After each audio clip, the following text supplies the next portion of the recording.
Today on ESPN Speed World, the wildest stock-bodied machines in drag racing's Pro Stockers battle it out in the Hurst Pro Stock Shootout.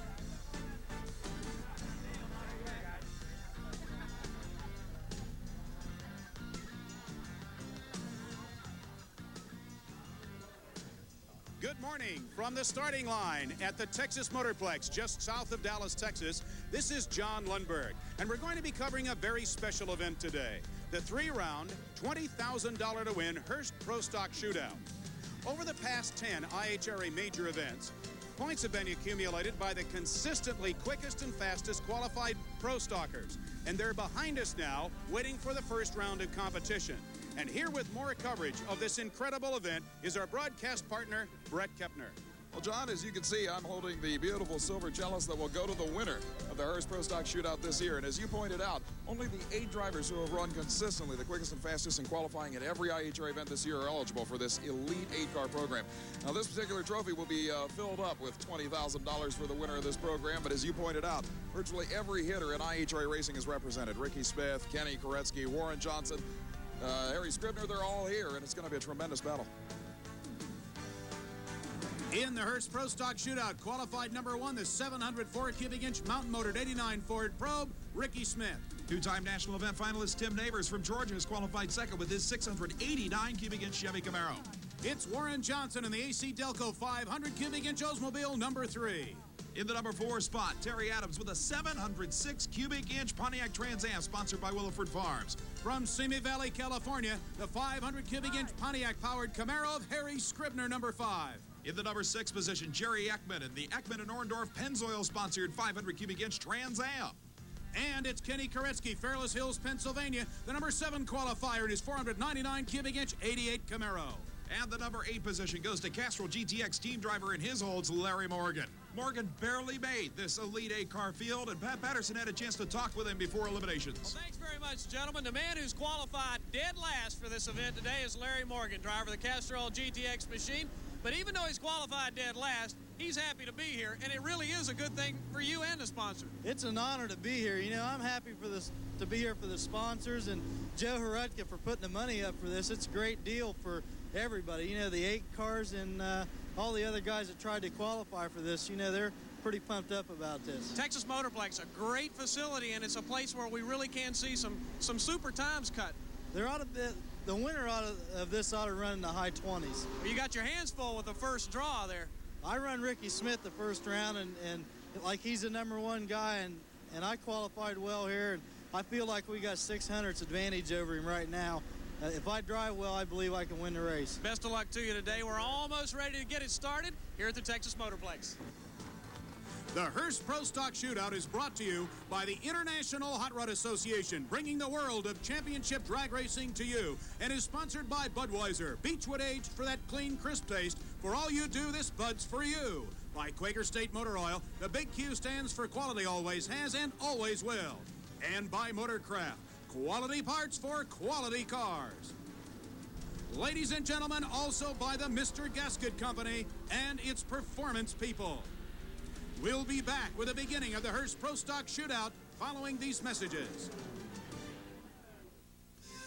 We're back at the concrete Valhalla known as the Texas Motorplex for the Hurst Pro Stock Shootout as you witness Terry Adams warming his tires. A 706 cubic inch Pontiac against this 500 cubic inch Pontiac powered Chevrolet driven by Harry Scribner. Well, John, these two machines may not seem equal with an over 700 cubic inch power plant and a 500 cubic inch V8 in the yellow Chevrolet, but indeed with IHRA's unique Pro Stock rules, they are almost equal in performance. The big block engines, or the big 700 cubic inch mountain motor machines, have to weigh about 2,600 pounds in IHRA Pro Stock racing, while Harry Scribner's 500 cubic inch Pontiac powered Camaro can weigh in at 2,350 pounds. And so far in the 1988 season, these cars have been just about perfectly matched. As Harry Scribner comes back out of his tire smoke, we get another quick look at the Williford Farms Terry Adams driven Chevrolet Camaro. And right now, let's go to the pits for an interview with Terry Adams. You had a lot of real good runs this year. What do you got to do to really pull this shootout thing off? I mean, what kind of run have you got to have? What do you got to do mentally to be competitive at it? For the Hurst Pro Stock Shootout, the The 8 cars, they're so close together, it's anybody's race. It's a driver's race. He's got to get off the start line if he's going to win this race. Adams has long been known for his starting line prowess. A longtime IHRA Pro Stock campaigner, the Scribners just began following the national event tour this season and did quite well at several of the International Hot Rod Association national events, John. A 2,600-pound Pontiac, ready to sprint the quarter mile with a 2,300-pound Chevrolet Camaro. IHRA's unique Pro Stock formula matches the cars, cubic inches to weight. As Brett has said, they are very close, and now they're very close to drag racing. Scribner stage, here's Adams, motors up, out of the chute they go. Beautiful start, Scribner off on a pass, looks like Adams is broke, and Harry Scribner cycles into round number 2. And Scribner's winning a lap's time, 7:36 at 187.01. Adams in the 10-second bracket. Let's talk with Harry Scribner in the pits. Well, Harry, 1988 has been just a whole lot different than 1987. This car that you've had this year, you've won some races with it, and you've really had a machine that's been competitive, but that's a far cry from what happened in 1987. Well, Pat, you know, in 87 we were running the Ford product, and we had a little bit of trouble getting the power out of it. There's not too many individuals that do, and we switched over to the Chevy power plant with the Pontiac motor. And the rear Morrison builds the motors, which they got all the technology in that, so we put it all together and come out with a good deal. As far as sponsorship goes, the year that you've had has got to make a difference as far as looking for sponsorship for 1989. Well, we're hoping that we're putting on a good enough show that the sponsor may feel that it would be to their advantage to take us on board. I think that we can do quite a bit better with a sponsor than we're doing right now because the lack of funds is kind of holding us back some. So I look for next year, if we do have a sponsor, we'll probably be up there in the top 5. Warren Johnson, one of the greatest Pro Stock drivers in the history of the category, sits waiting patiently for the signal to begin his tire heating burnout against this man. Jerry Ekman and Bill Orndorff's yellow Pontiac Trans Am from California, sponsored by Pennzoil. And indeed, John, these machines are 2 of the absolute quickest and fastest this class has ever known. And earlier, Pat Patterson had a chance to talk with one of the great minds of this class, Warren Johnson. Well, we're just hoping the track stays consistent. We're running well enough that, barring any unforeseen developments, we should be able to win this thing relatively easily. To be competitive in this shootout, I mean, we're already competitive naturally or we wouldn't be here. But I think getting off the starting line first is going to be a big factor here. The competition is real keen. I know Warren's got me a little bit in performance, but anything can be made up on the starting line. I think you're going to see a good race, and we're just grateful that Hurst put this on. Warren Johnson obviously is supremely confident. Mark those words. We'll find out at the end of this program whether that forecast comes true. If he beats Jerry Ekman, Warren Johnson has 2 more rounds of racing left. And Brett, in this field, that's a long trip. Well, the Ekman and Orndorff team has come a long, long way in Pro Stock Eliminator, considering the fact that they started their operation in California, which is an area that is really not known for its competitive Pro Stock machines. They've done tremendously well in the Winston Series and now in IHRA Championship drag racing. Backing up for one more tire heating chirp, as it is called in Pro Stock. A very quick matter of bringing the RPMs up, sidestepping the clutch, spinning the tires over just once or twice to keep them warm. That little hop to the starting line will make sure those massive Goodyear Eagles will stay hot and sticky for ultimate traction off the starting line. As they bring the cars into stage, a significant amount of pressure on Jerry Ekman as he admits Johnson is the quicker car. That means that he's going to try right now a whole shot against Warren Johnson. Let's see if he can bring it off. Johnson moves in, brings his R's up. Ekman won't stage. He's trying for a psych job. The starter says, stage, pal, stage, pal, stage. He will not. A green light to Warren Johnson, and the starter calls the foul. Ekman is out. Johnson goes into the next round. And Warren Johnson doesn't lift at all. 735.5 at 188.04. Ekman trails at 739, 187. Warren Johnson, 1 step closer to 20 grand. We'll be back with first round shootout action from the Motorplex following these messages.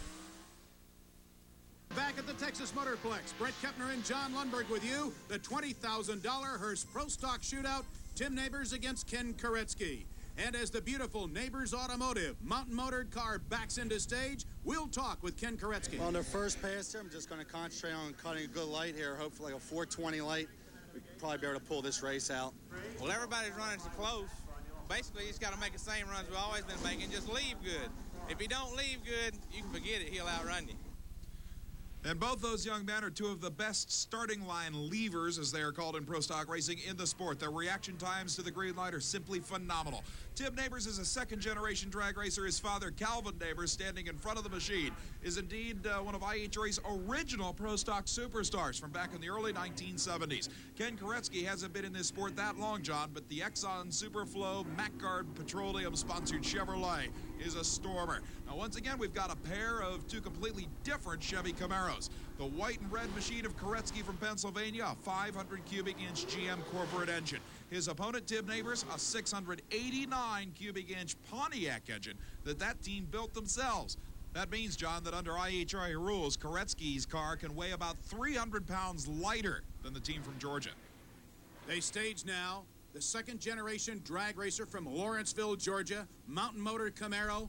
Top of the screen, bottom of the screen, the Exxon Superflow 500 cubic inch Camaro of Kenny Koretsky. All eyes on the starting line, staging an extremely exacting procedure here. The starter, Jim Blakely, also functioning as umpire.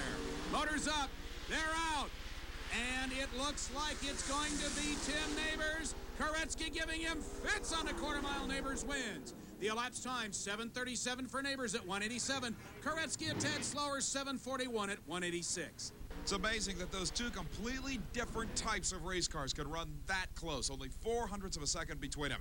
And here's a car that ran an absolutely astounding 7:34 in qualifying for this particular battle.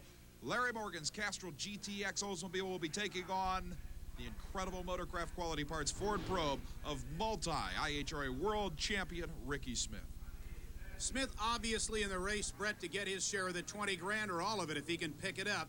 But I think that Ricky Smith at this event, as he is for the past two, is probably racing himself for two reasons. Number one, he wants to show everybody that the probe he campaigns with the so-called outmoded mountain motor engine in it is as quick and as fast and as consistent as any in the sport.